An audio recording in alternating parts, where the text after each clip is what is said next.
Good morning students. तारीख 11 को आपका एमपी बोर्ड मैथमेटिक्स का पेपर होना है। कुछ बच्चों को गणित के विषय में काफ़ी समस्याएं आती हैं। चूँकि हम आपके लिए गणित के 4 सेट ए बी सी और डी लेकर आए हैं, बारी बारी से मैं उनके वीडियो आपको देता रहूँगा। पहले मैं सेट ए से शुरू करता हूँ। इसमें 30 ऑब्जेक्टिव आएंगे। 30 ऑब्जेक्टिव को 5 भागों में बांटा गया है। पहले ऑब्जेक्टिव एमसीक्यूज़ में, दूसरा ऑब्जेक्टिव रिक्त स्थान में, तीसरे ऑब्जेक्टिव सही जोड़ी के रूप में, चौथा ऑब्जेक्टिव एक वाक्य या एक शब्द के रूप में, और पांचवा ऑब्जेक्टिव सत्य और असत्य के रूप में आने वाले हैं। हर एक प्रश्न में 6-6 प्रश्न रहने वाले हैं और सभी प्रश्न 6-6 नंबर के रहेंगे, तो कुल मिला के 30 नंबर के ऑब्जेक्टिव आपको मिल सकते हैं। पास होने के लिए आपको इन ऑब्जेक्टिव का बहुत बड़ा योगदान मिलने वाला है। यदि आप जो विद्यार्थी बेहद कमज़ोर हैं, अगर वो इन ऑब्जेक्टिव को ठीक से लगा लेते हैं तो मेरा ऐसा मानना है कि आप पासिंग मार्क्स तो लेकर आ ही सकते हैं। अदरवाइज़ जिसको बहुत अच्छे मार्क्स गेन करने हैं वो भी इन ऑब्जेक्टिव्स को कंप्लीट करें, साथ में सेट की तैयारी भी करें। तो शुरू करते हैं। सबसे पहला क्वेश्चन है, दो संख्याओं a और b इस प्रकार है कि a इंटू बी बराबर 64 और a और b का HCF 16 है, तो a और b का LCM क्या होगा? इसका फॉर्मूला आप जानते होंगे, दो संख्याओं का गुणनफल बराबर HCF इंटू LCM। उसी से इसका आंसर निकलेगा और इसका आंसर जो सही माना जाएगा, आंसर होगा इसका 4। नेक्स्ट, किसी द्विघात बहुपद x square plus b x plus c के शून्यक अल्फ़ा और बीटा हो तो अल्फ़ा इंटू बीटा का मान क्या होगा? आपने हिंदी में भी पढ़ा है इसको। अल्फ़ा इंटू बीटा को हम कहते हैं शून्यकों का गुणनफल। अब आपको याद आ गया होगा, गुणनफल होता है शून्यकों का C/A। नेक्स्ट, यदि A1/A2 बराबर B1/B2 बराबर C1/C2 हो तो रैखिक समीकरण युग्म A1x plus B1y plus C1 बराबर 0 तथा A2x plus B2y plus C2 बराबर 0 का कौन सा हल होगा? तो इसका हल होगा अनंततः अनेक हल, या अपरिमित रूप से अनेक हल भी पूछा जाता है। अगला, एक आपको श्रेणी दी गई है, इसको AP कहते हैं। 6, 12, 18 ये 3 पद हो गए। चौथा पद कौन सा होगा? माफ़ कीजिएगा, पहला पद 6 है, दूसरा 12 है, तीसरा 18 है, फिर वो सीरीज़ बना हुआ आगे तक। पूछा है इसमें कौन सा पद 54 होगा। तो 54 पद निकालने के लिए आप इसमें निकालते हैं प्रथम पद और सार्वंतर, और उसी से 54 पद पूछा है तो 54 पद का फार्मूला हो जाएगा A प्लस 53D। आप A और D का मान वहाँ पर रखना है आपको। और चूँकि 54वां पद, माफ़ कीजिएगा मैं गलत पढ़ गया उसको, उन्होंने पूछा है कौन सा पद 54 है, तो आपको जो 54वां नंबर है वो उसमें n की वैल्यू निकालनी है कि वो किस जगह पर 54 आने वाला है। जैसे पहले जगह पर 6 है, दूसरे पे 12 है, तीसरे पर 18 है, किस जगह पर 54 आएगा, तो आपको n का वैल्यू निकालना है।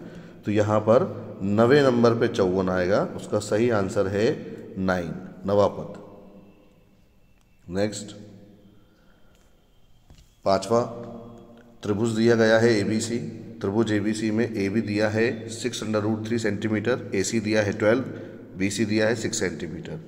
उन्होंने बोला है एंगल B कितना होगा। चूँकि एंगल B पूछा है तो आपको ध्यान रखना है एंगल B से दो कौन कौन सी भुजाएं जा रही हैं। तो B से जा रहा है एक ऊपर की ओर A, चूँकि AB, और B से जा रहा है C, BC। तो AB और BC लंब और आधार की भूमिका में हो जाएंगे। तो AB और BC लंब और आधार हो गए और AC बन गया कर्ण। पाइथागोरस लगा देंगे। अगर पाइथागोरस का विलोम सिद्ध हो जाता है, कैसा?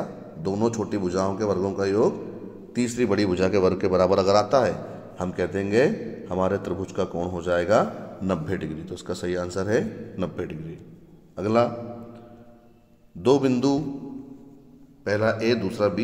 एक बिंदु पर आप जानते हैं दो निर्देशांक होते हैं, x1 y1 x2 y2, दोनों के बीच की दूरियां पूछी हैं। 7 अध्याय का प्रश्न है और आप जानते हैं इसका आंसर आएगा फर्स्ट, दो बिंदुओं के बीच की दूरी। अगला, रिक्त स्थान की पूर्ति करना है।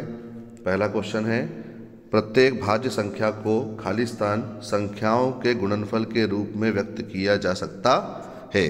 तो प्रत्येक भाज्य संख्या को अभाज्य, इसका उत्तर होगा अभाज्य, अभाज्य, इसका आंसर है।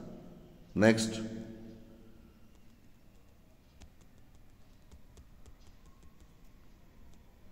द्विघात समीकरण के विविक्तकर का सूत्र, तो विविक्तकर का सूत्र आप सभी जानते हैं, d बराबर होता है b² माइनस 4ac।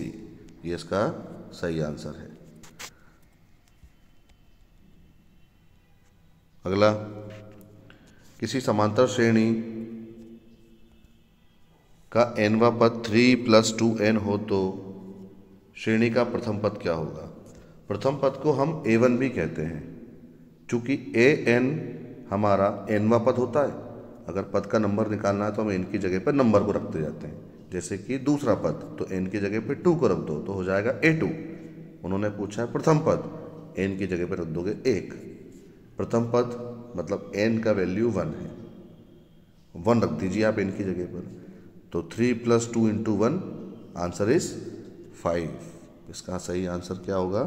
5 होगा। नेक्स्ट, दो समान कोणिक को समकोणिक भी कह सकते हैं, या ऐसे समझ लीजिए जिनके कोण बराबर होते हैं। ऐसे त्रिभुज में उनकी संगत भुजाओं का अनुपात सदैव कैसा होता है? तो संगत भुजाओं का अनुपात सदैव बराबर भी होता है, या आप कह सकते हैं समान होता है।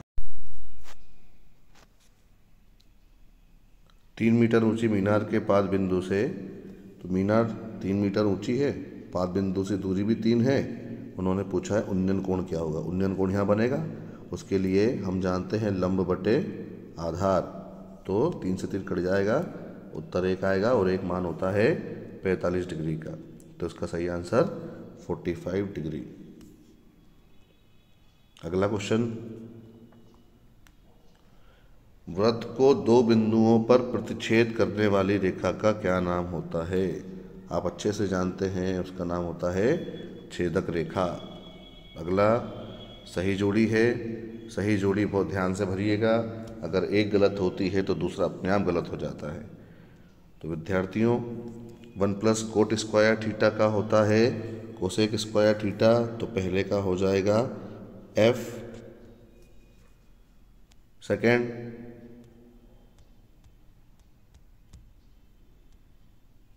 सेक थीटा का होता है 1/cos theta, sin² theta + cos² theta, सर्वसमीकरण नंबर पहली, इसका आंसर आएगा 1। वृत्त की परिधि होती है 2πr, वृत्त का क्षेत्रफल होता है πr², और असंभव घटना की प्रायिकता सदैव 0 होती है। ये इसका सही जवाब है। आगे बढ़ते हैं। एक वाक्य और शब्द में उत्तर लिखना है। पहला, यदि किसी द्विघात समीकरण के विविक्तकर का मान धनात्मक हो, विविक्तकर का मान धनात्मक हो मतलब d की वैल्यू पॉजिटिव है, तो उस समीकरण के मूल की प्रकृति क्या होगी? तो आपको पता है जब d बड़ा होता है 0 से, मतलब d का मान प्लस में है, इसका मतलब मूल होंगे वास्तविक, तो मूलों की प्रकृति वास्तविक। क्या सभी वर्ग समरूप होते हैं? सत्य है, बिल्कुल सभी वर्ग समरूप होते हैं। अगला,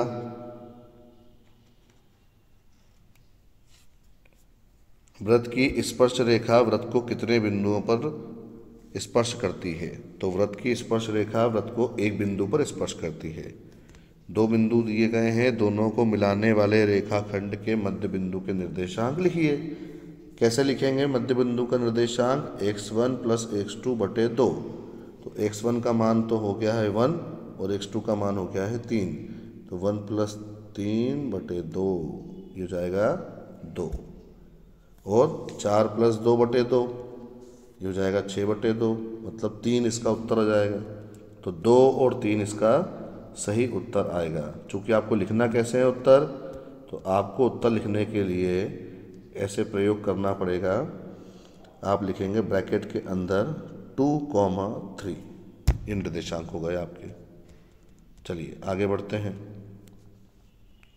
घनाभ के संपूर्ण पृष्ठ का क्षेत्रफल बहुत अच्छे से जानते होंगे आप, 2 ब्रैकेट में AB + BC + CA, घनाभ के संपूर्ण पृष्ठ का क्षेत्रफल। अगला, 24875496717, इसका बहुलक क्या होगा? तो सबसे ज़्यादा बार आया है इसमें 7, 3 बार आया है, तो अधिकतम बारंबारता वाला परीक्षण बहुलक कहलाता है। आंसर आ जाएगा इसका 7। नेक्स्ट, सत्य और असत्य हैं। किसी बिंदु का भुज 0 है, कोटि 3 है, तो वह x अक्ष पर स्थित होगा। इसको कैसे समझेंगे? भुज होता है x की वैल्यू, कोटि होती है y की वैल्यू। तो बिंदु आपका ऐसा दिया है। अब ध्यान से देखिए, x 0 है, x 0 कहाँ होता है? y अक्ष पर। तो इसका उत्तर हो जाएगा असत्य। तो पहला वाला तो हो गया असत्य।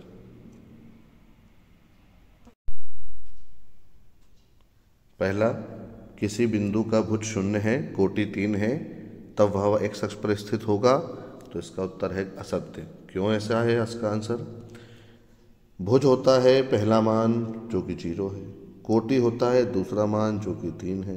अब आप देखिए, x 0 है और y 3 है, तो जिसका मान 0 होता है वह बिंदु उस अक्ष पर नहीं होता है। जैसे x का मान 0 है तो ये बिंदु y अक्ष के ऊपर है। इसलिए ध्यान से देखें, पहले वाले का आंसर असत्य, पहला वाला फॉल्स है, गलत है पहला वाला। नेक्स्ट, यदि किसी द्विघात समीकरण के विविक्तकर का मान 0 है तो उसके मूल वास्तविक और समान होंगे। तो बिल्कुल सही है, वास्तविक और समान होंगे। कैसे? आप जानते हैं d बराबर 0, d बराबर 0, जब d का मान 0 होता है मूल वास्तविक और समान होते हैं। श्रेणी दी गई है आपको 2 - 2, 2 - 2। क्या ये समांतर श्रेणी है? समांतर श्रेणी के लिए आपको पता होता है कि सार्वंतर बराबर होना चाहिए। तो सार्वंतर के लिए सेकंड में से फर्स्ट को माइनस करेंगे, थर्ड में से सेकंड को माइनस करेंगे और फोर्थ में से थर्ड को माइनस करेंगे। तीनों बराबर आते हैं, समांतर श्रेणी है। नहीं आते हैं तो नहीं है। तो -2 - 2, आंसर आ गया -4। फिर 2 - -2 तो 2 + 2, आंसर आ गया 4। यहीं पर डिफरेंस हो गया, -4 + 4, इसलिए ये समांतर श्रेणी नहीं है। क्षैतिज तल से ऊपर की ओर देखने पर, क्षैतिज तल से ऊपर की ओर मतलब व्यक्ति की आंख यहाँ है और वस्तु यहाँ है, तो नीचे से देख रहा है वो ऊपर की ओर देखने पर दृष्टि रेखा, ये दृष्टि रेखा हो गई, दृष्टि रेखा ये, और ये क्षैतिज रेखा हो गई, के साथ अवनमन कोण बनाती है। गलत, फॉल्स है ये।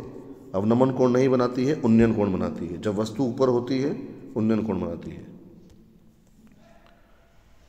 एक किनारे पर बेलनाकार बनाई गई पेंसिल एक शंकु और एक बेलन का संयोजन है।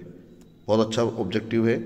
एक किनारे पर बेलनाकार बनाई गई पेंसिल एक शंकु और बेलन का संयोजन है। आपने पेंसिल देखी होगी, अभी आपके इर्द गिर्द भी रखी होगी। जरा आप पेंसिल को ध्यान से देखिएगा, पेंसिल की आकृति कुछ ऐसी होती है।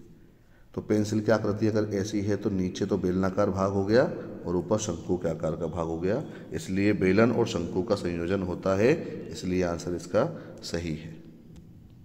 अगला, किसी घटना की प्रायिकता एक से अधिक नहीं हो सकती। बिल्कुल सत्य है, एक से अधिक नहीं हो सकती। हमेशा घटना की प्रायिकता 0 और 1 के बीच में ही होती है।